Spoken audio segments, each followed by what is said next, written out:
सबसे अहम सवाल कि क्या चुनावी कमेटियों से सत्ता मिल पाएगी। कमेटियों से कांग्रेस में कम होगी कलह, क्योंकि कलह उनके लिए सबसे बड़ी समस्या। और बिना संगठन के बीजेपी को कांग्रेस ऐसे कैसे टक्कर देगी। और रही बात इनेलो के दावे की, तो वो कहते हैं कि कमेरों की लड़ाई चौधरी देवीलाल ने लड़ी, लेकिन इनेलो कितनी लड़ाई लड़ पा रही है मौजूदा दौर में, ये उनके सामने भी सवाल है।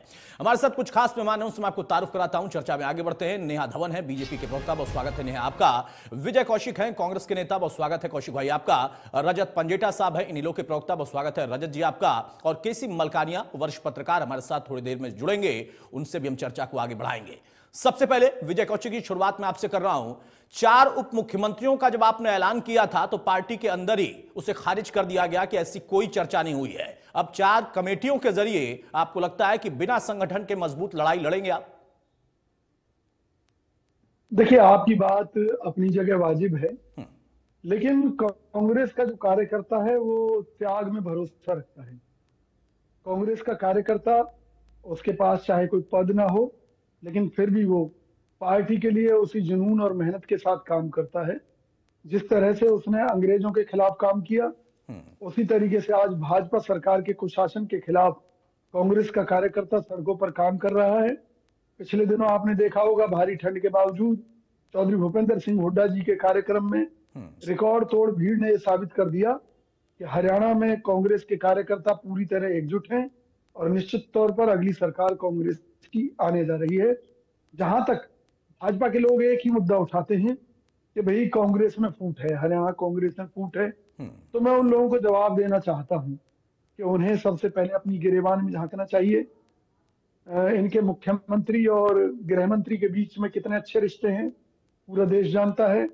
फरीदाबाद में केंद्रीय राज्य मंत्री कृष्णपाल गुर्जर के किस तरह से अच्छे रिश्ते हैं अपनी पार्टी के विधायक राजेश नागर और हरियाणा के पूर्व मंत्री विपुल गोयल के साथ। इसी तरीके से इनके एक और सांसद गुड़गांव से उनके किस तरह के संबंध हैं अपने भाजपा के अन्य नेताओं के साथ। राव इंद्रजीत सिंह की बात मैं कर रहा हूं। इस तरह से कोई भी इनका नेता देख लीजिए।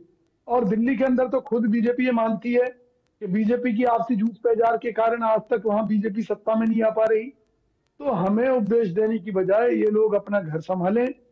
बीजेपी में आधे से ज्यादा कांग्रेसी पहुंच चुके हैं, जिन्हें भ्रष्ट कहा करते थे, बेईमान कहा करते थे। जनता बेवकूफ नहीं है। झूठे आरोपों से, झूठे नारों से, झूठे केसों से ये कांग्रेस को बदनाम नहीं कर सकते, हमारे नेताओं को बदनाम नहीं कर सकते।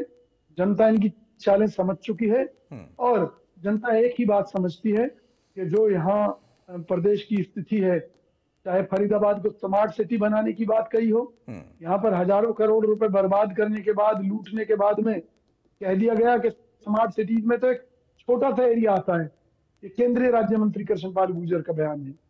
इसी तरीके से चाहे गुड़गांव रोड पर कूड़े के पहाड़ खड़े करने की बात हो, नगर निगम में हजारों करोड़ के घोटालों की बात हो, प्रदेश के अंदर जो आपको याद होगा कि किस तरह से प्रॉपर्टी आईडी के नाम पर प्रदेश की जनता को लूटा गया है, किस तरह से ठगी हुई है जनता के पैसे के साथ हर कदम पर, तो सरकार बच नहीं सकती है।